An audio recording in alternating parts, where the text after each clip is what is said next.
So as each day keeps going by and we're getting closer to January 23rd, the return of Conor Mania, okay?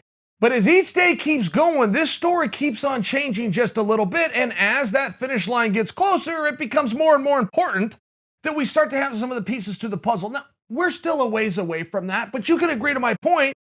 As that finish line gets closer, look, what a difference 2 weeks has made. Okay, 2 weeks ago, Conor was the hard one to get to the table. Poirier's going to be fighting Conor McGregor. We know Poirier. We're waiting to hear from Conor. Boom, we hear from Conor. Off we go. Well, as of this morning, it is now sounding as though, and this is reported from my source, which is bloodyelbow.com, that the UFC has informed Poirier, you are going to lose this fight if you do not agree to this fight. And we have very little details as to what got us to this point. We had an update from Poirier through social media 7 days ago where he said, guys, quit playing games, send me the correct contract. Then we are left to our imagination to interpret what correct meant. At any rate, here we are. And it does start to beg the question, look, if it's not going to be Poirier, who is it going to be? And by the way, does it hurt a whole lot in terms of audience anticipation? Does it hurt a whole lot in fairness to your desire to see the return of Conor if he's not opposite Poirier? The answer might be yes, but this is the question. If you're in a negotiation step, this is the question and the only question. So before you answer that and think, oh, I can be a jerk and dismiss Dustin, before you think that, make sure you keep in mind the fact that there is a possibility and maybe even a probability that it's going to be for Khabib's championship, right? It's going to be for the world championship that Khabib left behind. Now, before you start to come back to the other side, I'll go, okay, well, then it's really important that it's Dustin because that's the top guy and against Conor, and this all makes sense. If we're going to do it for the title, this is what we have to do.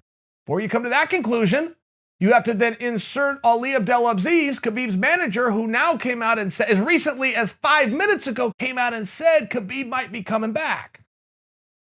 You put that in combination with Dana telling us 9 days ago, I have not stripped Khabib, but all of a sudden, you know what you are? Confused. That's what you are. If you take all of those details together, because they can't all be true. They cannot all, something there has to not be true. Something there has to be changed. Something there has to be, they can't all go together. And if Khabib is not retired, and God bless him, he has the right to change his mind, but if he's not retired, can we at least agree that 2020 is the year of the fake retirement? Can we do that? I don't know that any of us have bought that Henry Cejudo isn't going to be back. All right? Doesn't mean he is or not, but hold that thought because he was the first. Cormier himself retired and then came out and said he was unretired for about 15 minutes. He's back into retirement. John Jones gave a really weird retirement where it's like, hey, I'm going to retire, or at least I'm going to take a year off or 2 years off, or I'll come back as soon as you guys call and offer me a fight. Right? Like this, it was John. Then you've got apparently Khabib, who retired most recently 2 weeks ago and looks like he is already back out of retirement. Right? 2020 has been a little bit strange.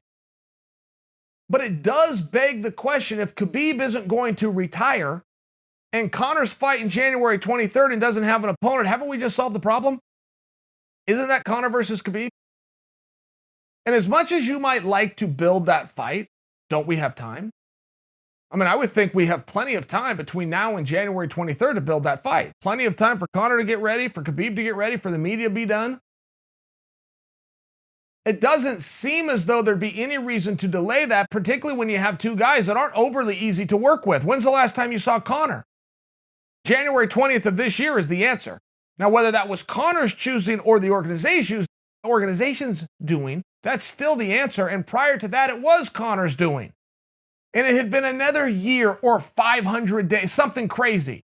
So if you don't have a guy that's a team player that's in there all the time, are you really trying to hold out and build a fight that you don't even know if he's going to walk out to? Oh, and by the way, then you've got Khabib, who possibly you do have a very good relationship, but he walked away from your belt 2 weeks ago, whether you accepted it and he changed his mind or not. So now that you have two guys and you don't know if you can trust either one of them, put them together. Put them together or quit talking about it. Pretty simple. You've got a date. One of the guys is showing up. You got the other guy. He's coming back in. Great. You show up too. Let's just be done with this. And if we're not, If you don't love that, and a lot of people don't like the idea because they'll think that's not enough time to promote. Now, I would encourage you to look at a calendar and realize it's plenty of time to promote, but I would also remind you, Floyd Mayweather was the master, for whatever reason, of announcing a fight and getting in the ring right away. Floyd Mayweather, on average, had a 5-week announcement. And if you want to know what Floyd was doing, you want to know if Floyd was retired, you want to know if Floyd was in training, he'd come out, he'd hit Sports Center desk, he'd make an announcement, oh, and by the way, it's 5 Saturdays from tonight. I always liked that about Floyd because there was an excitement. There was a real excitement when Floyd was getting ready to fight, but you get this announcement, you get all amped up, you look and go, oh my God, 3 months? What are we doing here? And in many ways, time is not your friend. I mean, Mike Tyson and Roy Jones Jr., I think that fight's going to do fine. They're going to get my attention. They're going to get my money. I will share with you, I am a lot less excited about it now than I was when it was first announced. There is an absolute art into a press release in terms of timing. This is strategic. This has to be very, very well thought out.